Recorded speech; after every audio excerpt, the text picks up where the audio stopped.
Part 6 औद्योगिक तीर्थ कोरबा। मनुष्य हो या मशीन, सभी को कार्य करने के लिए ऊर्जा अर्थात बल की आवश्यकता होती है। मनुष्य या अन्य जीव जंतु भोजन से ऊर्जा प्राप्त करते हैं।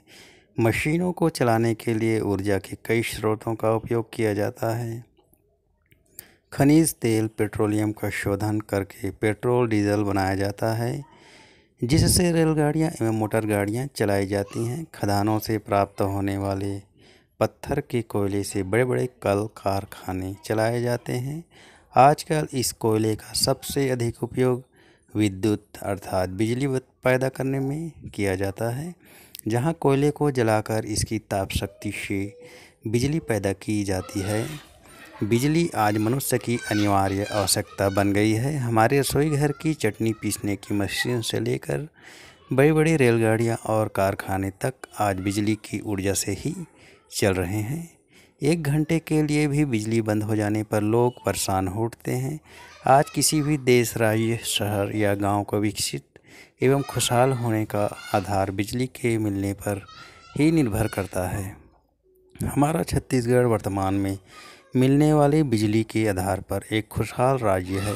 हमारे राज्य की खुशहाली का प्रमुख आधार है हमारा औद्योगिक तीर्थ कोरबा।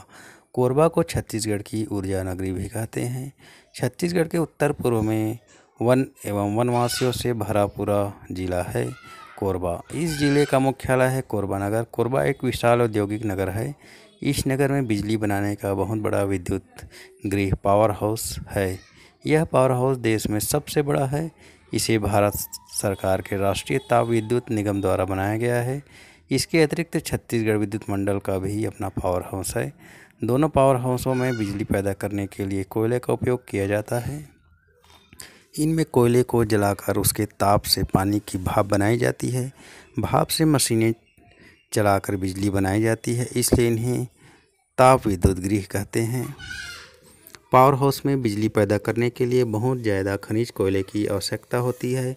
कोयला भी अच्छी किस्म का होना चाहिए। कोरबा एवं इसके आसपास के क्षेत्र में अच्छे कोयले का पर्याप्त भंडार भूमि के अंदर है। भूमि के अंदर से कोयला निकालने का काम करने वाली कई कोयला खदानें हैं। इनमें कोरबा, कुसमुंडा, गेवरा, दीपका, बाकी मोंगरा आदि प्रमुख परियोजनाएं हैं। इन खदानों से भारी मात्रा में कोयला निकाला जाता है। यहाँ से निकाला गया कोयला मालगाड़ियों एवं ट्रकों से देश के दूसरे भागों में भी भेजा जाता है। पावर हाउस में कोयले के साथ ही पानी की भी बहुत ज़रूरत होती है। पानी की कमी ना हो, इसके लिए कोरबा दर्री में हसदो नदी पर एक बांध बनाया गया है, जिसे दर्री बांध के नाम से जाना जाता है। इसके अतिरिक्त कोरबा से कुछ ही दूरी पर हसदो नदी पर एक और विशाल बांध बनाया गया है, जिसे मिनी माता बांगो बांध कहा जाता है। दर्री बांध में पानी कम होने पर बांगो बांध से पानी दिया जाता है। बांगो बांध में जल विद्युत की भी 3 इकाइयाँ हैं। प्रत्येक इकाई में 40 मेगावाट बिजली पैदा होती है। यहाँ पर बांध के गिरते हुए पानी की ताकत से मशीन चलाकर बिजली पैदा की जाती है। कोरबा में एल्यूमीनियम धातु बनाने का भी एक बड़ा कारखाना है। इस कारखाने में बॉक्साइट नामक खनिज का शोधन कर एल्यूमीनियम बनाया जाता है। एल्यूमीनियम से कई तरह के बर्तन, फर्नीचर, बिजली के तार आदि बनाए जाते हैं। कोरबा में इनके अलावा भी छोटे छोटे कई कारखाने हैं, जो इन बड़े कारखानों की ज़रूरतों को पूरा करते हैं। यहाँ की खदानों एवं कारखानों के कारण सामान ढोने अर्थात ट्रांसपोर्ट का भी काम बहुत ज़्यादा है। इन उद्योगों में बहुत बड़ी संख्या में कामगार काम करते हैं। इस कारण कोरबा का नगरीय क्षेत्र भी बहुत बड़ा हो गया है। सभी की ज़रूरतों को पूरा करने के लिए व्यापार भी काफ़ी बढ़ा है। काम एवं व्यापार के लिए प्रायः देश के सभी क्षेत्रों के लोग यहाँ निवास करते हैं और आते जाते रहते हैं। कोरबा के ताप विद्युत गृह के कारण ही छत्तीसगढ़ में सभी को आवश्यकता के अनुसार बिजली मिल रही है।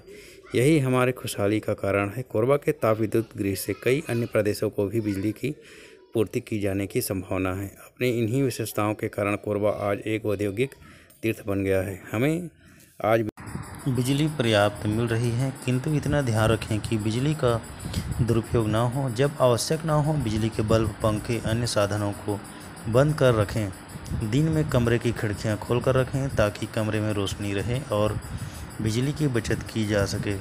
आशा करता हूं कि बच्चों को पाठ पढ़ने में आसानी हुई होगी, समझ भी आया होगा। धन्यवाद।